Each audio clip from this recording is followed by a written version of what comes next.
Nul n'a le droit d'être heureux tout seul. Cette maxime de Raoul Follereau, Fatima Solange Mabry en a fait un sacerdoce dans son engagement humanitaire et social.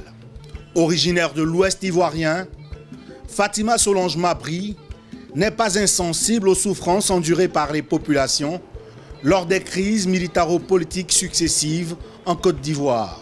Dans un premier temps, on n'avait pas l'idée de créer une fondation. Nous sommes sortis de la crise qu'a connue la Côte d'Ivoire. Et moi, natif de l'ouest de la Côte d'Ivoire, j'étais en contact direct avec la population sinistrée. Et j'ai essayé à mon niveau à leur apporter ma compassion en posant des actions sociales vis-à-vis de cette population. Et je me suis fait accompagner par la suite par des bénévoles et certains amis. Je me suis rendu compte que à nous seulement, on n'arrivait pas à couvrir tous les problèmes que nous étaient présentés par la population. Et on s'est dit, on avait des donateurs qui nous aidaient, mais qui nous disaient qu'il fallait que ce soit dans un cadre formel pour justifier ces dons. C'est comme ça que l'idée de faire cette fondation nous est venue. Et en 2014, sinon nous avons commencé les actions en 2011. Et en 2014, nous avons commencé nous avons fait des démarches vis-à-vis des autorités administratives et nous avons eu l'agrément. Et maintenant, nous posons des actions dans un cadre formel pour le bien-être de la population. À travers un brin d'humanité partagée, la Fondation Solidarité pour tous apporte réconfort et assistance aux populations les plus démunies. Illustration en juin 2016, lors des incendies qui avaient dévasté les forêts dans le département de Saint-Fra, dans le centre-ouest, ou encore la remise de matériel médical dans le département de Divo, dans le sud.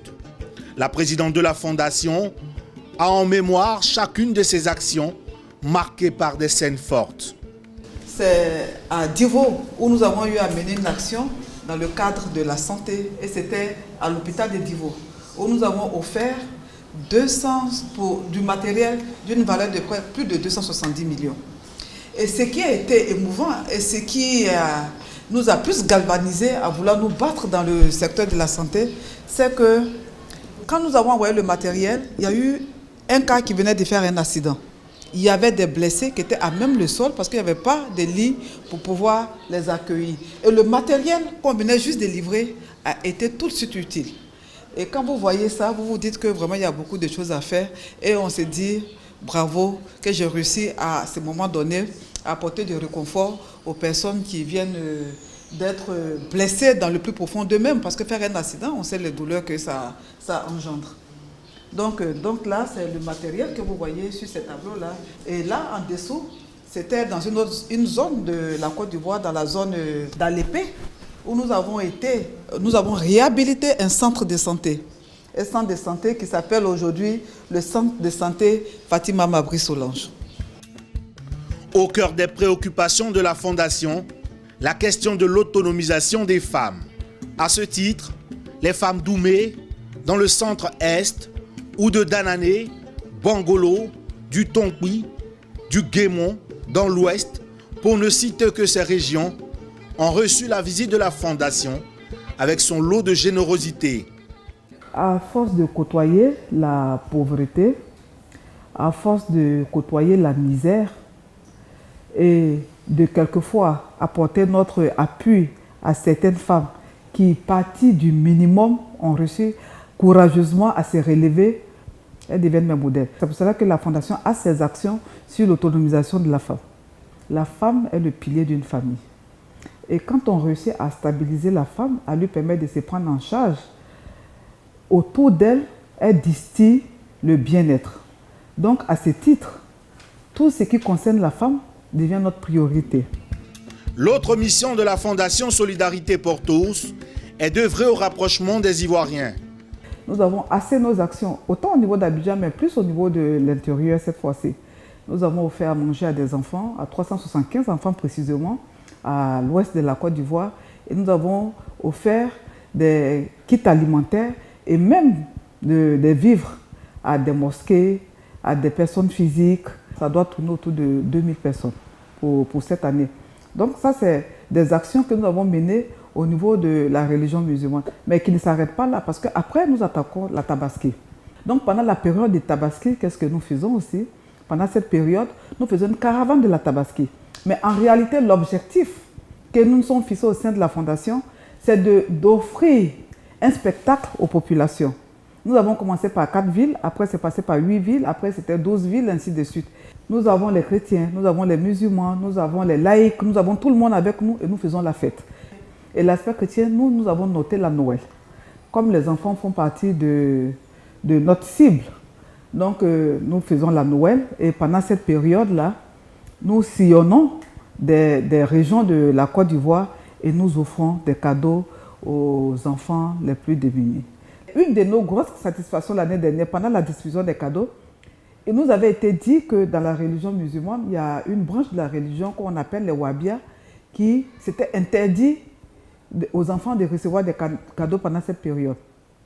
Mais nous avons été à Guitry, dans une ville au sud-ouest de la Côte d'Ivoire, où les enfants Wahhabia étaient avec leurs parents au cours de cette cérémonie, ont reçu des cadeaux. Pour nous, c'est un challenge que nous avons gagné. C'est-à-dire que nous avons réussi à rassembler les différentes religions de la Côte d'Ivoire ensemble pour un partage. Parce que distribuer des cadeaux aux enfants, pour moi, c'est un partage. Ça a été une de nos grosses satisfactions. Et aussi à l'intérieur, dans une région aussi de la Côte d'Ivoire qui est à quelques kilomètres de la Guinée, qu'on appelle précisément Sipilou. Nous avons été dans cette région, on a offert des cadeaux aux enfants issus des couches sociales très très défavorisées, des enfants de 12 ans qui n'avaient jamais reçu un cadeau, qui ne savaient pas que pendant la Noël, on devait donner des cadeaux aux enfants. Donc ce sont des moments d'émotion, ce sont des moments que nous considérons comme bénéfiques par rapport aux actions que nous menons. Ces chiffres témoignent de l'engagement sans faille et sans relâche de la Fondation Solidarité pour tous. Malgré la satisfaction légitime de tenir ses engagements, le plus dur reste à faire. La Fondation Solidarité pour tous nourrit de grands projets.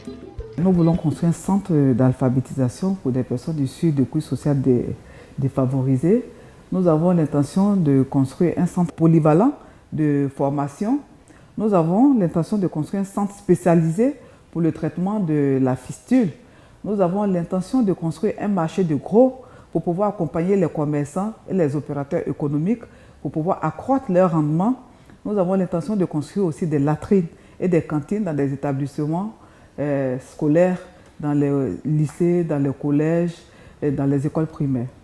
Démocratie, bonne gouvernance, équité et justice sont les rêves que nourrit Fatima Solange Mabry pour le continent. Aujourd'hui, l'Afrique est le continent sur lequel comptent les pays européens. Et je me dis qu'en restant sur place, ici, ils peuvent en faire les Eldorado. Nous avons beaucoup de ressources.